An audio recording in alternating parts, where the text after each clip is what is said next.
कक्षा 12 में पढ़ने वाले इतिहास विषय के समस्त छात्र एवं छात्राओं का मैं अपने YouTube channel Chakrapani Pandey KLIC पर हार्दिक स्वागत एवं अभिनंदन करता हूं।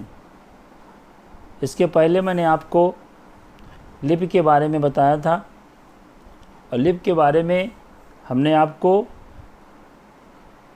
बहुत ही अच्छे तरीके से जानकारी दी थी कि उस समय की लिपियों को पुरातत्वविदों ने कैसे पढ़ा, जिसमें मुख्य रूप से ब्राह्मणी लिपि और खरोष्ठी लिपि के बारे में मैंने आपको जानकारी दी थी। आज हमारा अगला टॉपिक है अभिलेखों से प्राप्त ऐतिहासिक साक्ष्य। ध्यान से सुनिएगा, एक बार फिर से रिपीट करता हूँ। अभिलेखों से प्राप्त ऐतिहासिक साक्ष्य। इतिहासकारों एवं अभिलेख शास्त्रियों के काम करने के तरीकों का पता लगाने के लिए आइए अशोक के 2 अभिलेखों का अध्ययन करते हैं।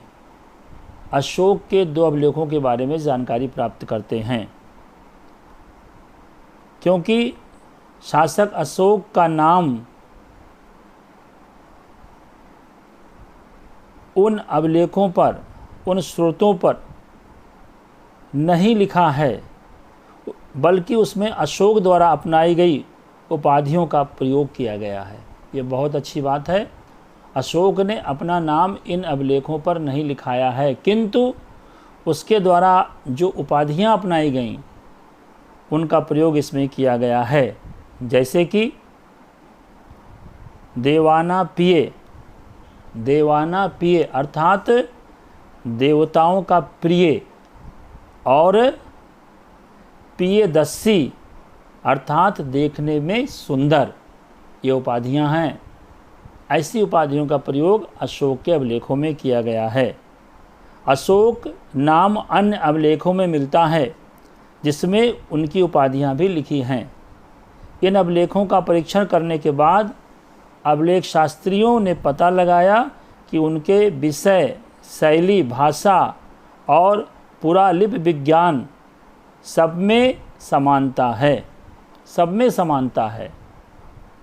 अतः वे इस निष्कर्ष पर पहुँचे कि इन अभिलेखों को एक ही शासक ने बनवाया था। तो बात तो सही है कि अगर सभी अभिलेखों में एक ही प्रकार की चीज़ें मिल रही हैं, लिपि में भी समानता है, भाषा में भी समानता है, शैली में भी समानता है, तो इससे तो सहज ही अनुमान लगाया जा सकता है कि यह लिपि, यह अभिलेख, ऐतिहासिक अभिलेख अशोक के द्वारा ही बनवाए गए होंगे। आपने ये भी देखा होगा कि अशोक ने अपने अभिलेखों में कहा है कि उनसे पहले के शासकों ने रिपोर्ट एकत्र करने की व्यवस्था नहीं की थी। यदि अशोक से पहले के उपमहाद्वीपीय इतिहास पर विचार करें तो क्या आपको लगता है कि अशोक का यह वक्तव्य सही है?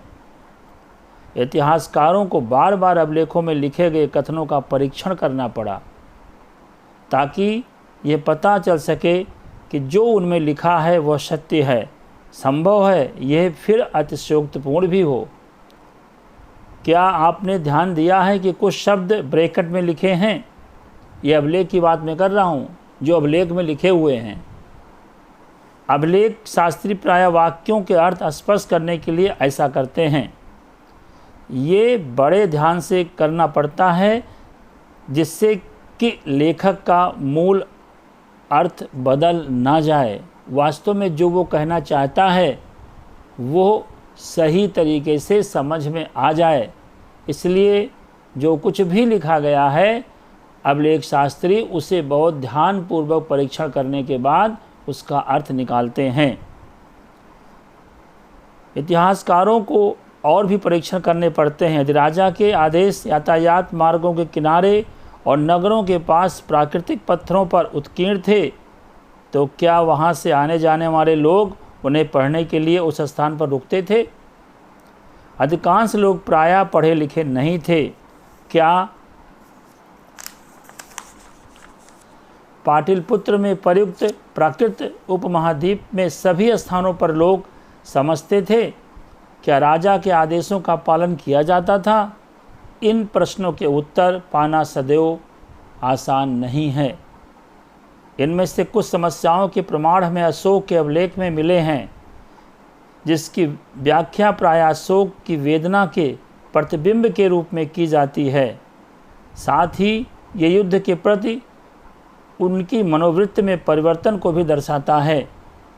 जैसा कि हम आगे पढ़ेंगे, यदि इन अभिलेख के शाब्दिक अर्थ के परे समझने का प्रयास करते हैं तो परिस्थिति और भी जटिल हो जाती है। यद्यपि अशोक के अभिलेख आधुनिक उड़ीसा से प्राप्त हुए हैं, लेकिन उसकी वेदना को परिलक्षित करने वाला अभिलेख वहाँ नहीं मिला है। अर्थात यह अभिलेख उस क्षेत्र में नहीं उपलब्ध है जिस पर विजय प्राप्त की गई थी। इसका अर्थ हम क्या लगाएं? क्या राजा को नौ विजय की वेदना उस क्षेत्र के लिए इतनी दर्दनाक थी कि राजा इस मुद्दे पर कुछ कह नहीं सका? तो ये आप अभिलेखों के बारे में जो इसमें किताब में लिखा हुआ है, इसको मैं आपको पढ़ के सुना रहा हूँ, इसलिए क्योंकि आपको थोड़ी बात समझ में आ जाए, क्योंकि आपके पास अभी इस सिलेबस की किताब उपलब्ध नहीं है। इसीलिए मैं अपने डिस्क्रिप्शन बॉक्स में इसको डाल देता हूँ ताकि आप भी पढ़ सकें। तो ये अभिलेख की साक्ष्य सीमा अगला टॉपिक है। अभिलेख की साक्ष्य सीमा क्या हो सकती है? इसके अलावा मैं आपको कुछ बता दूं। राजन देवानापिये पियदस्सी ये कहते हैं, अभिलेख में लिखा है, राजन देवानापिये पियदस्सी ये कहते हैं, अतीत में मसलों को निपटाने और नियमित रूप से सूचना एकत्र करने की व्यवस्थाएं नहीं थीं, लेकिन मैंने निम्नलिखित व्यवस्था की। लोगों के समाचार हम तक प्रतिवेदक सदैव पहुँचाएँ, चाहे मैं कहीं भी हूँ, खाना खा रहा हूँ, अंतःपुर में हूँ, विश्राम कक्ष में हूँ, गौशाले में हूँ या फिर पालकी में मुझे ले जाया जा रहा है अथवा वाटिका में हूँ, मैं लोगों के विषयों का निराकरण हर स्थल पर करूँगा। ये अभिलेख में लिखा हुआ है। तो अब जाहिर सी बात है, ये राजा के बारे में ही कहा गया होगा। ये जो शब्द आया है देवनापिय और पियदस्सी, ये राजा के बारे में ही कहा गया है। राजा ही दायित्व को निभा सकता है। जैसे आज यदि वर्तमान समय में हम बात करें तो हम हर एक परेशानी के लिए अपने राजा की तरफ देखते हैं। अर्थात हमारे देश में लोकतंत्रात्मक व्यवस्था है तो हम अपने लोकतांत्रिकता के प्रधान शीर्ष पर बैठे हुए व्यक्ति प्रधानमंत्री की तरफ और राज्य में मुख्यमंत्री की तरफ देखते हैं। ऐसे ही तब राजा की तरफ प्रजा देखती थी और राजा का आदेश हमेशा दैवीय आदेश होता था और सबको पालन करना पड़ता था। अभिलेख साक्ष्य की सीमा। अब आपको ये पता चल गया होगा कि अभिलेखों से प्राप्त जानकारी की भी सीमा होती है। कभी कभी इसकी तकनीकी सीमा होती है। अक्षरों को हल्के ढंग से उत्कीर्ण किया जाता है जिन्हें पढ़ पाना मुश्किल होता है। साथ ही अभिलेख नष्ट भी हो सकते हैं जिनमें अक्षर लुप्त हो जाते हैं।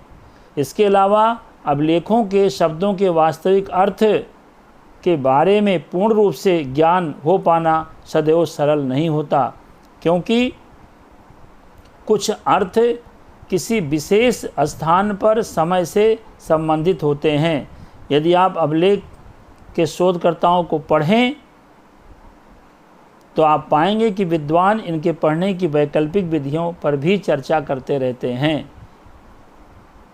यद्यपि कई हजार अभिलेख प्राप्त हुए हैं, लेकिन सभी के अर्थ नहीं निकाले जा सके या प्रकाशित किए गए हैं या उनका अनुवाद किया गया है। इसके अतिरिक्त और अनेक अभिलेख रहे होंगे जो कालांतर में सुरक्षित नहीं बचे। इसलिए जो अभिलेख अभी उपलब्ध हैं वह संभवतः कुल अभिलेखों के अंश मात्र हैं, थोड़े मात्र हैं।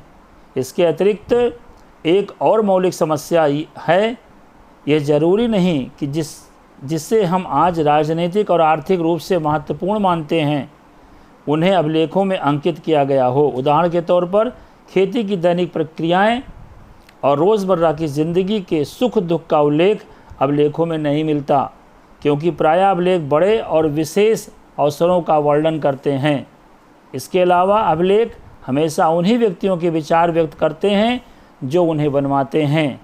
जैसे आप स्कूलों में जाइए कभी तो आप जगह जगह पर अपने स्कूल में लगे हुए बोर्ड देखते हैं, कहीं काले से कहीं सफ़ेद से संगमरमर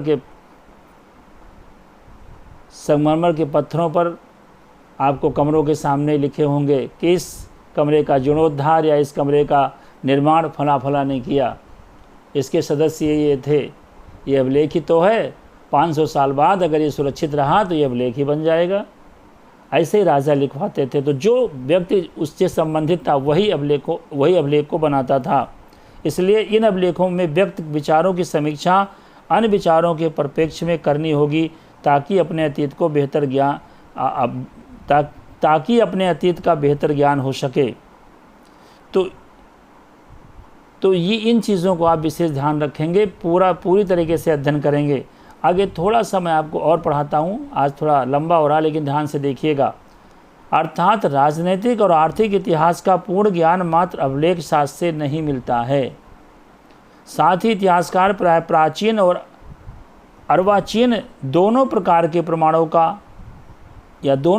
प्रमाणों पर आशंका व्यक्त करते हैं। 19वीं सदी के आखिरी दशक में और 20वीं सदी के प्रारंभ में इतिहासकार प्रमुख रूप से राजाओं के इतिहास में रुचि रखते थे। 20वीं सदी के मध्य में आर्थिक परिवर्तन विभिन्न सामाजिक समुदायों के उदय के विषय में महत्वपूर्ण बन गए। हाल के दशकों में ऐसे समुदायों के प्रति इतिहासकारों की रुचि बढ़ी है जो सामाजिक हाशिए पर रहे हैं। इससे संभवतः प्राचीन स्रोतों पर पुनर्विचार किया जाएगा और विश्लेषण की नई विधियां विकसित होंगी। तो इस प्रकार से आज हमने आपको अभिलेखों के साक्ष्य और अभिलेखों के बारे में पढ़ाया। ये अंतिम नगर के बारे में ये अंतिम टॉपिक था जो यहाँ पर समाप्त होता है। कल मैं आपको इससे संबंध में काल रेखा के बारे में और कुछ प्रश्नों के बारे में आपको बताऊंगा, तब आप उत्तर लिखिएगा। आज आप इसका विस्तृत रूप से अध्ययन कर लीजिए जो मैंने बताया है, और इससे संबंधित जो भी चीज़ें हैं मैं अपने डिस्क्रिप्शन बॉक्स में डाल दूंगा। और आपसे एक बार फिर से अपील करता हूं कि ज़्यादा से ज़्यादा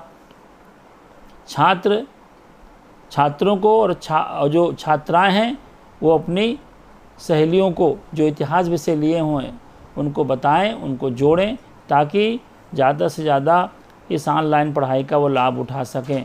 बहुत बहुत धन्यवाद। आपका दिन शुभ हो।